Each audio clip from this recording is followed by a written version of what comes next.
Korea. Tinatawag ang pagkuha ito. Isa tayo sa puno ng kawayan, no? Sa English, bamboo. Sa Waray, ito yung natawag na patong. Patong, no? Yung mga bagong usbong nito, ito yung tinatawag na labong.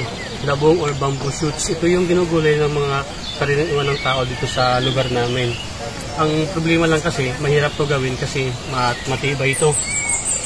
Maraming paggagamitan ng puno na to, lalong-lalo na sa paggawa ng mga bahay.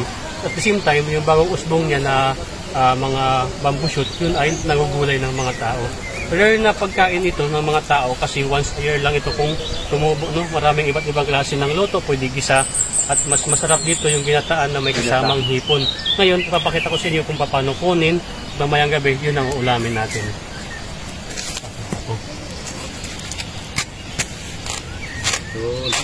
Dati mag-ngayon. Kita niyo yan. Dapat lang talaga, samahan mo siya. Sabi pa nga, samahan mo ng pagmamahal yung pagkuha nito kasi ito ay mahirap. Ayan. So, nakuha na natin siya. Ang problema lang ngayon, madapaw, makatiyan sa kamay.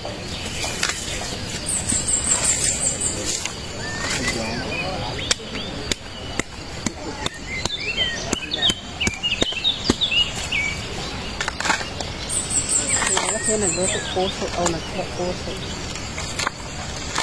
Ayan. Ang Korean boy. Ha? Ang Korean. Mahilig na sa labong. So yan, ito na yung labong, no. Siguro isang gulayan na to. Goods na to para sa isang pamilya. Sige boy. Aw.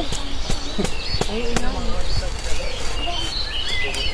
Yung atin may pigsaran. Dawa.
Korea. Tinatawag ang pagkuha ito. Ano ba yun? Kahuan